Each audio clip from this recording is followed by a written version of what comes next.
I think. Yes, good afternoon. Good afternoon, ladies and gentlemen and excellencies. Thank you so much for making it here today. My name is Krišjānis Singleson. I head up the EU's energy regulatory agency called ACER, and I have been tasked with three things.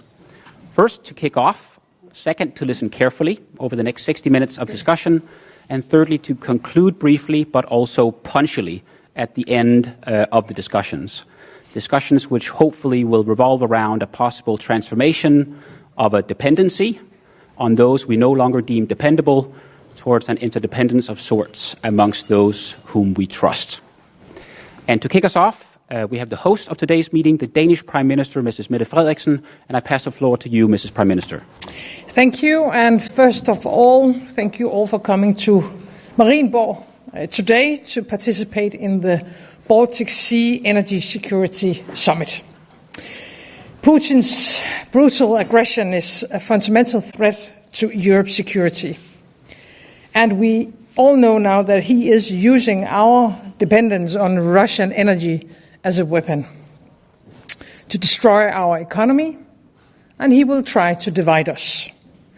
Today, here at Marienborg, we are together to show that we will never allow this to happen, and that we share a common vision, a vision of a Europe free from Russian energy. And, of course, also a vision of a climate-neutral Europe in 2050. I think the Marienborg Declaration underlines our commitment to that vision. We have the resources, we have the technologies. Now we must put it all together in a way that can provide clean and, of course, affordable energy and a high level of energy security.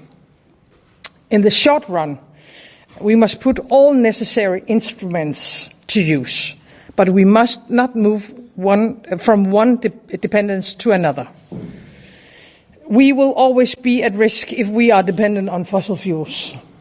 And that is why we have to speed up the green transition, offshore wind, green hydrogen, and so on. I am convinced that if we work together, we can achieve these goals. But we have to do it faster, cheaper, now. And of course, the question is, how can we do this exactly? Because we all share the vision, but how will we actually be able to do it? Where are the challenges that we have to solve? Where are the opportunities? I hope that today's summit will give us the guidance on how to turn our vision into reality. And my guess is that all Europeans are looking at us. Because of the high prices and because of inflation, they need answers from us. I, of course, look forward to getting started, and I am very, very happy to see all of you in Denmark today. And I pass the floor to the President of the European Commission, Mrs. Ursula von der Leyen. Yes. Mrs. President. Thank you so much, first of all, Mette. Thank you so much for the invitation. I think I speak in the name of all. It's a splendid place, splendid weather, and a fascinating topic you have invited us to, so thank you very much for that. And it's urgent. You just said it. We see energy prices breaking record after record. The consequences for households and companies are not sustainable anymore. And what we see is, yes, an energy crisis, but it's mainly a fossil fuel energy crisis.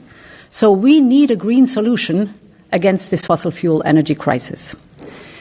As you know, on the European level, Repower EU is part of our answer.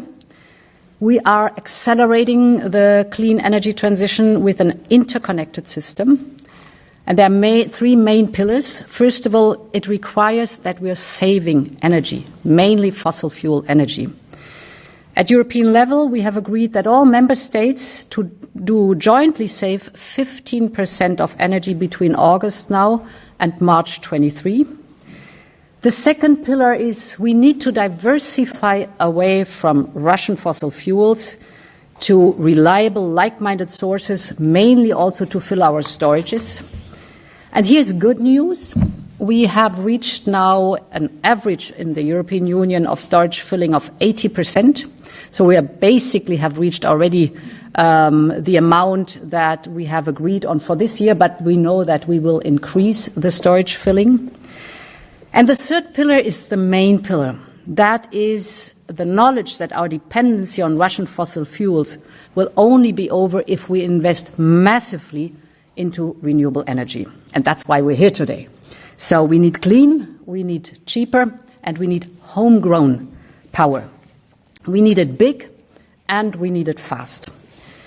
And that's why we propose to further increase our 2030 target for renewable energy up to 45% now. It means a renewable energy capacity of around 1,250 gigawatt by 2030. Just to put it in a frame, today we have 340 gigawatt of wind and solar in the European Union, or 500 gigawatt if you take biomass into the calculation. So it is thanks to you today, too, that the European Union goals are totally within reach. The declaration that you will sign today here commits to multiply by 7 the current offshore wind capacity in the Baltic Sea region. That's amazing. To up to 20 gigawatt by 2030. This is already 1/3 of the overall EU ambition for offshore wind by 2030. 1/3. So it is evident. By working together, we can achieve more and quicker. That's the task of the day. The benefits of regional cooperation are immense. When offshore wind turbines are connected to multiple countries, the costs are reduced, the impact on the environment is minimized, and the energy production never goes to waste because it can flow towards different markets at different times. This is where solidarity meets sustainability and security of supply. Now, we at the European Commission will be supporting your work in every possible way, from planning to permitting to financing. We back with full support the regional cooperation initiatives like this. Since 2008, we have worked closely together through the Baltic Energy Market Interconnection Plan. You all know it as BMIP, the BMIP high-level group. This exemplary cooperation is on track to fully integrate the electricity systems of the Baltic states with the rest of the European Union by 2025 already. I know we have to accelerate. That's the goal also, to be faster there. So we need a lot of smart brains and, of course, of financing to accelerate that goal.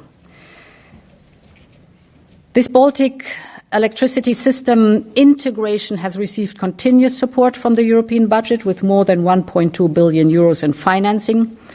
And here in Copenhagen today, we are just building on that momentum. I want to highlight at the very end 3 specific points where we can accelerate the investment in offshore wind. First, let's agree to make hybrid projects a priority when planning interconnectors and offshore generation. Hybrid projects which connect wind farms to more than one member state save up to 10% of the total project costs. The Commission is ready to work with you to identify the incentives and, of course, to overcome the possible bottlenecks. There are always bottlenecks. So let us know so that we work on that. A great example of cross-border cooperation is the Elwind offshore wind project between Estonia and Latvia. And I have good news. Today, the Commission selected Elwind as a so-called important cross-border project, so a PCI. And you know, this is good news because this makes it eligible for EU funding. Secondly, let's make rapid progress with grid network development plans based on common offshore commitments. The Commission with ENSO-E will prepare by September technical guidance to support you in this work. And finally, let's provide the political backing to accelerate the permitting. We all know that this is one of the biggest bottlenecks. We have put forward a proposal on the table with Repower EU. You, the member states, define the go-to areas, and if you have done that, then the deployment of renewables and their connection to the grid is an overriding public interest. That's important, because then we can fast forward the permitting within 1 year. So this should qualify for the most favorable procedures available in your country. Let's make it real. Let's do it fast.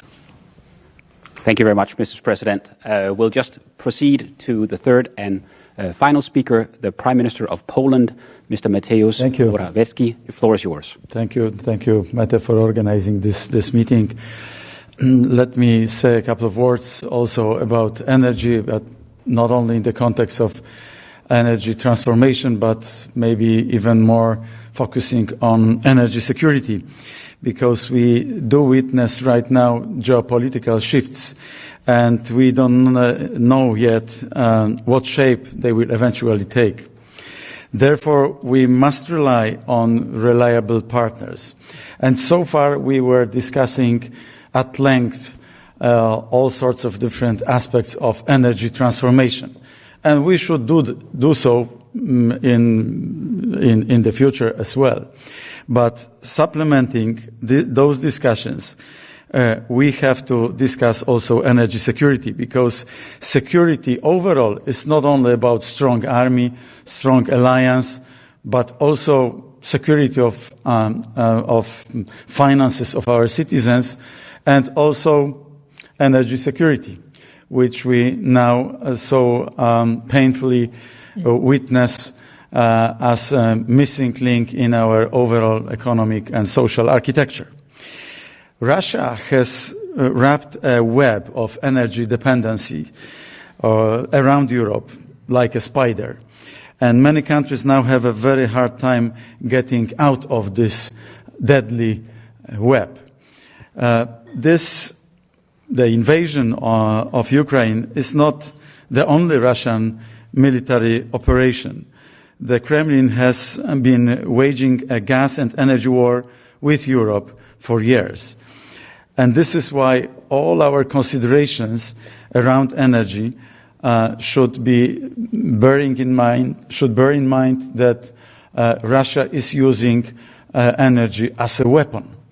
And this, therefore, energy security even more important than energy transformation, because there is no energy transformation without energy security.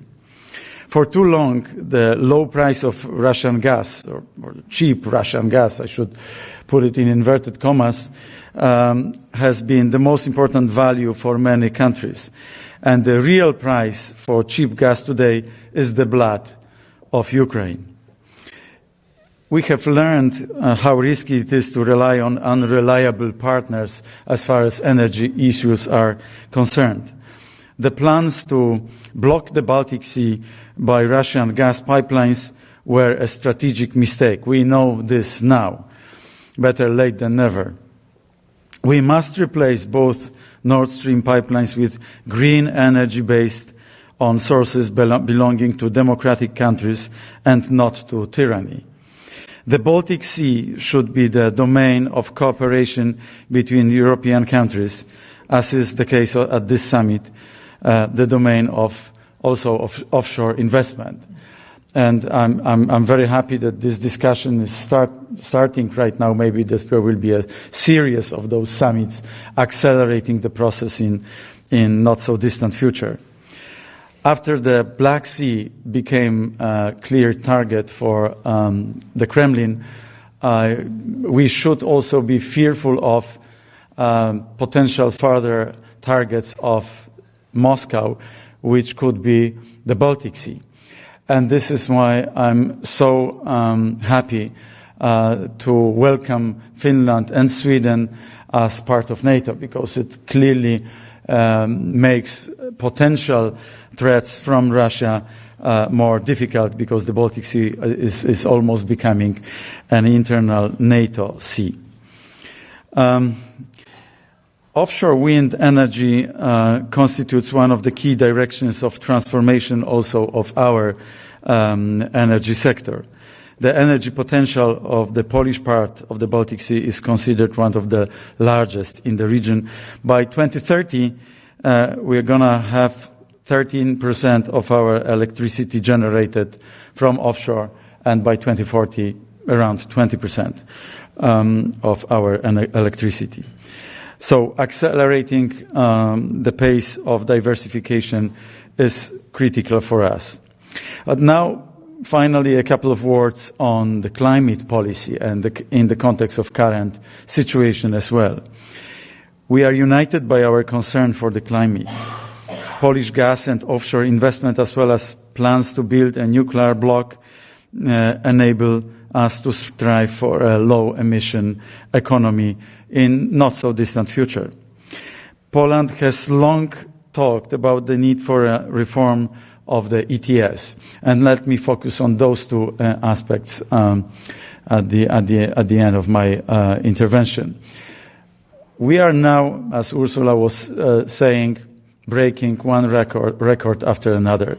More than 300 euro megawatt per hour in gas, or electricity in 1 year, electricity price for 1,000 euro.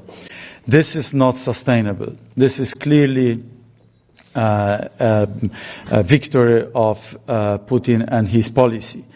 Therefore, we should also use all the armory in our arsenal to counteract those targets which Putin these instruments which Putin put in place. And I will mention two of them. One is ETS system, which should be suspended in its current form for 1 or 2 years, or we could fix a price, or either a complete fixed price or within a bandwidth for 1 or 2 years, as I said, just to lower the price for electricity for our citizens and for our businesses as well. And second mechanism which we should use is, to cut the long story short, a pricing mechanism which is being used by the European Commission in the context of merit order and the pricing mechanism which at the end of the day is creating huge tensions on the electricity market and energy market. I think there will be opportunity to go more deeply in our working sessions into those, but I think it's badly needed that we change it. And finally, it's worth quoting a climate data that is rarely mentioned. Apart from all the tragedy of war and all the atrocities and the barbaric Russian aggression, there is one other dimension. The greenhouse gas emissions caused by Russian invasion are already greater than the planned emission reduction in the EU for the next 3 years by 2025. So people who care about ecology, that is all of us, should therefore be the greatest proponents of ending the war. But please bear in mind that the quickest way to end the war is to lose it. And we cannot afford that Ukraine loses this war, because this would only encourage Putin to go after other countries. So without the removal of Russian soldiers from Ukraine, the green transformation in Europe will not be possible. Thank you. Thank you very much, Mr. Prime Minister. Maybe a brief round of applause for Prime Minister, Mr. Prime Minister, Mr. President. I would not seek to wrap up because we're a little bit on the clock, given the time. So maybe I would invite our initial speakers to find their proper place at the different tables. Yes. I think, Mrs. President, you're over here. We'll get going with 2 rounds of talks, originally billed for 25